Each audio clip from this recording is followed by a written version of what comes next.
The Vertical Self-Management Center is not your typical prison. It's a place that many consider the most dangerous confinement in the world. But here's the catch. Everyone who comes here does so voluntarily. No government sends anyone here as punishment. It's an underground prison known as the Pit, and people willingly enter this hellish place to atone for their guilt. Imagine a structure with 333 floors, each housing 2 people. That's a total of 666 prisoners. The biggest challenge for each prisoner? Surviving starvation. In this strange prison, the only source of food is a platform. It travels down from the top, stopping at each floor for exactly 2 minutes. The platform is loaded with delicious food, but there's a problem. If the prisoners on the upper floors eat too much, there's nothing left for the ones below. If you try to hide or steal food, the temperature in your cell will either skyrocket or plummet, making it unbearable to live. In some cases, prisoners have even died from this extreme punishment. As the platform descends, the further down you are, the less food there is, sometimes none at all. This imbalance creates a constant state of hunger and desperation for the lower floor prisoners. So, why would anyone choose to come here? Guilt. Many of the people who come to this prison are weighed down by their past sins and want to punish themselves. They voluntarily enter this place, seeking atonement.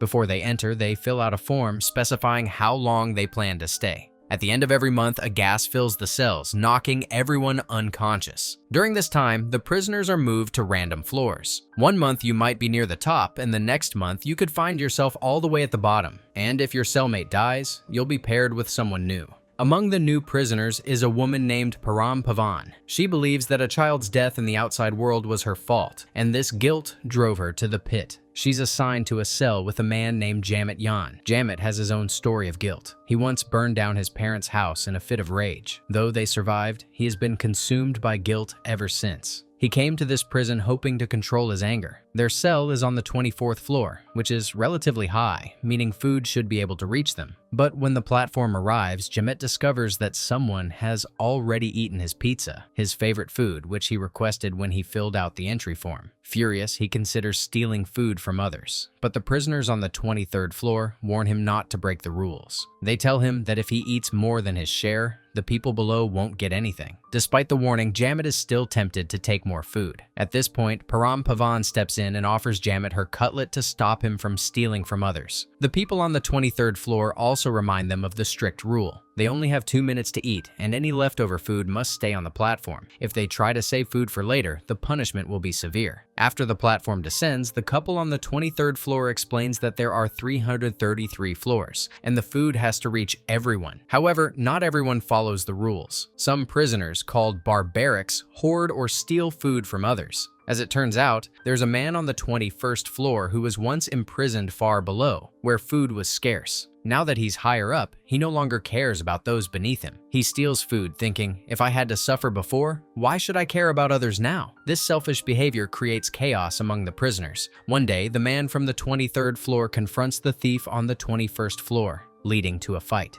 Both of them fall from their floors during the struggle, and the food on the platform is scattered. If they don't clean up the mess and put the food back on the platform in time, they will be punished. To make matters worse, a fire breaks out, and shortly after the platform descends, an explosion occurs. The woman from the 23rd floor falls to her death on the 24th floor. This incident deeply shakes Jamit Yan. Although he is filled with rage, at his core, he's a coward, terrified of confrontation. The man from the 23rd floor, along with the thief from the 21st floor, is now on the 24th floor with Param and Jamit. The thief has been tied up as punishment, and the man from the 23rd floor tells them about a legendary prisoner who once lived on the lowest floor. This prisoner, who became known as a messiah, had sacrificed parts of his own body to feed his fellow prisoners and save them from starvation. He established a rule: no one should eat anyone else's food. While some still break the rule, there's a group that tries to enforce it. As time goes on, Param Pavan and Jamit Yan become close friends. One day, they receive an announcement. This month, the food managed to reach the 175th floor. It's a rare achievement, meaning more people are following the rules. They celebrate with a dance, but their joy is short-lived. When they wake up the next day, they find themselves on the 180th floor. At this level, food rarely reaches them. The people below them believe that anyone who comes down from the higher floors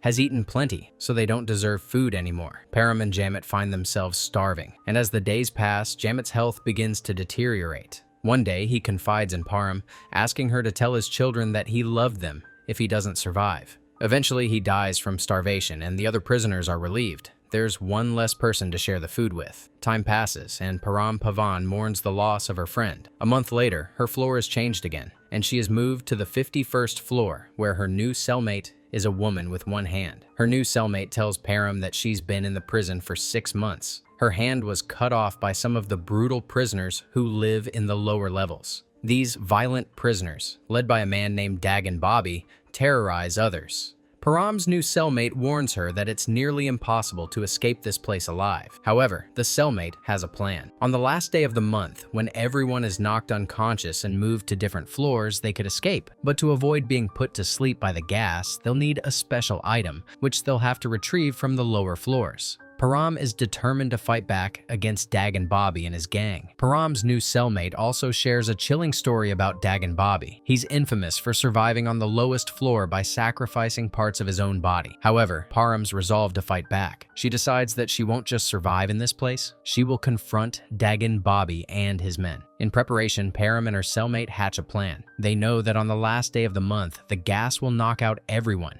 but if they can avoid inhaling the gas, they could escape during the prisoner relocation process. However, to do so, they need to acquire a special substance from the lower floors. With determination in her eyes, Param agrees to the dangerous journey downward. As the platform arrives, Param and her cellmate make their move. They descend to the lower levels, encountering more and more barbaric prisoners as they go. Many of them have become so desperate and savage that they attack others without hesitation. However, Param uses her wit and strength to recruit some of these barbarics to her side. She convinces them that together they can overthrow Dagon Bobby and end his reign of terror. By the time they reach the 93rd floor, they find a peculiar painting of a dog. For some reason, this painting stands out to Param, and she decides to keep it with her. Just as they are about to continue their descent, word reaches them that Dagon Bobby and his followers are on the 94th floor, just one floor above them. Dagon sends them a chilling message. "I'll wait for you to weaken. When the food stops coming, I'll descend and kill each of you one by one." But Param and her group aren't willing to wait for Dagon to make the first move. They decide to go even further down, hoping to find a way to defeat Dagon and his men. The battle that follows is fierce and chaotic. Dagon and his followers are ruthless, but Param and her allies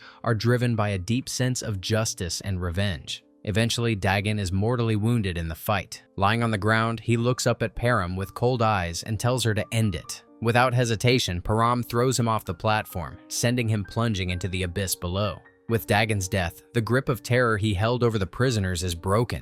But Param's journey isn't over. Her elderly cellmate, who survived the fight, decides to stay behind. He has no desire to leave the floor. Param, however, continues downward, carrying with her the mysterious painting she found earlier. As she descends further, she recalls something her former cellmate once told her, that the painting holds the key to escaping the pit. However, Param regains consciousness. Using the opportunity, she frees herself from the bindings that hold her and hides in a small corner of the chamber. She has reached the 333rd floor, the very bottom of the pit. Param believes the guards will soon dispose of the bodies, giving her a chance to escape.